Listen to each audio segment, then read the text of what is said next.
Hello, how are you? This is Andrea Levine coming to you live from Toronto. And I'm quickly going to be covering a few points of why it is a lot simpler to start a home-based business from the perspective of what you need to think about, the expenses and the activities that you have to do if you have a regular business. So the general checklist for it would start with, obviously, if you have services or if you have products, you have to buy the products, right? The cost of goods that you're selling or making, the contractors you have to pay out, advertising, marketing, the promotional material, then obviously either the salary that you have to pay out or the commission that you have to pay out.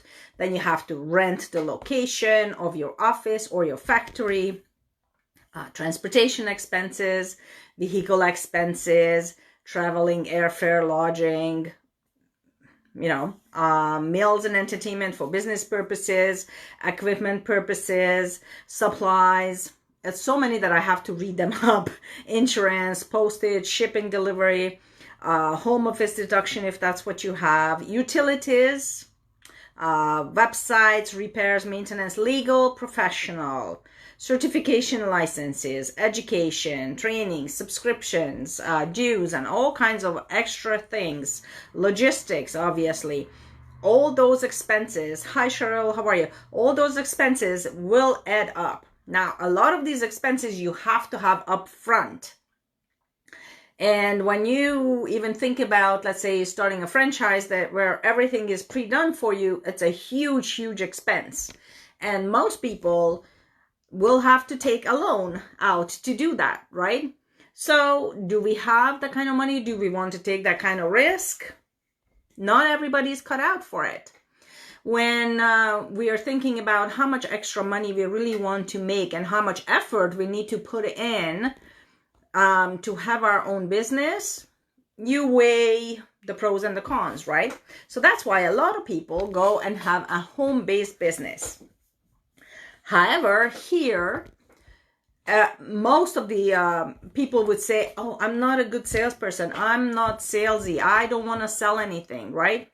Well, if you think about it, you sell every day. Even if you are a coach, even if you are a travel agent, even if you are a lawyer, you sell yourself. You sell your services. If you are a lifestyle coach, right? If you are a coach to do a makeover, you are selling your services. You might not effectively sell a cream, right? But you have to sell your services. You have to sell yourself in order to get a customer. So you're selling no matter what. Now, when you start a home business, think about it. Do you continuously want to get customers? You want to get all these clients for your coaching business. What happens if you stop? Your income is going to stop, right? So this is when having a home-based business that creates residual income for you is so important, because the residual income is what's going to keep your lifestyle going after you retire. Because if you have a coaching business and you don't build a team whose efforts you can actually capitalize on, then you're going to be, when you retire, what's going to happen? Your income is going to become zero because there is no residual coming in. And I'm not talking about having this your only residual income, because there's lots of ways to create residual income, right? There's lots of ways.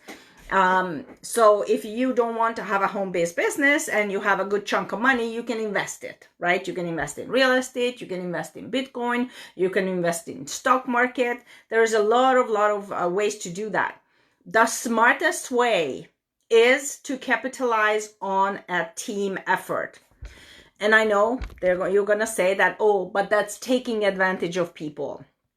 Well, just think about it. When you go and work for somebody, you work for a company, they pay you a salary, they pay you $15. What do you think the owner of the company or the management does? They capitalize on your work and you only making $15 for them. So which one is more fair?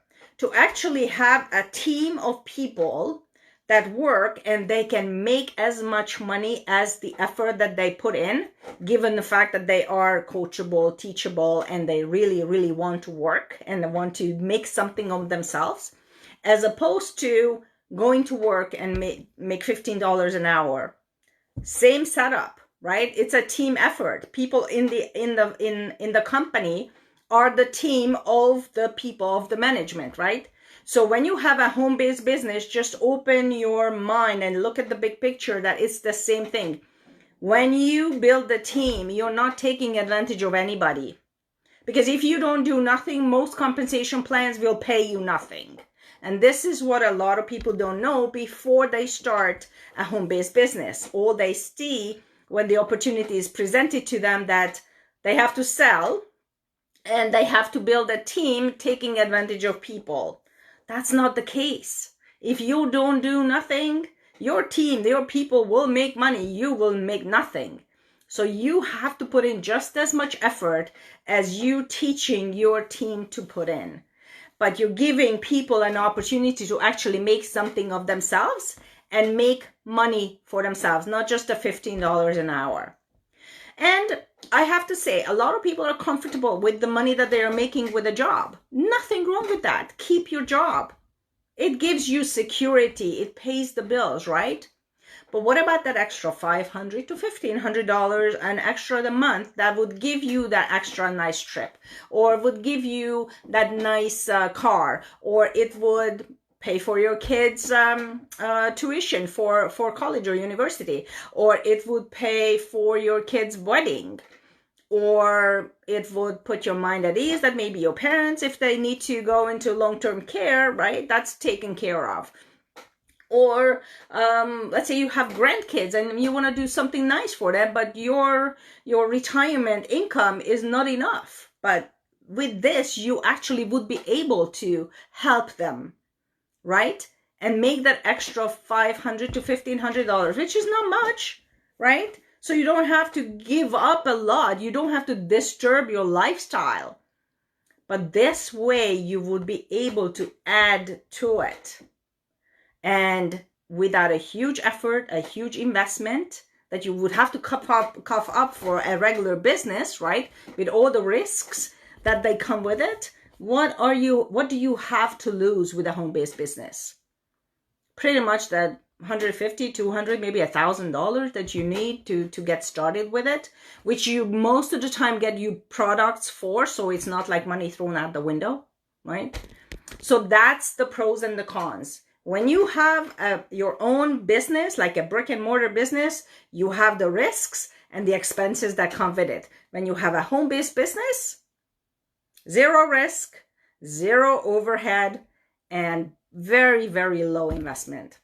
So this is what I wanted to cover for you guys today. And if anybody would like to know what kind of 2 home-based businesses I have, I would be more than happy to share it with you. Hit me up, message me, call me. I'm here to help. Have an awesome day. Bye-bye.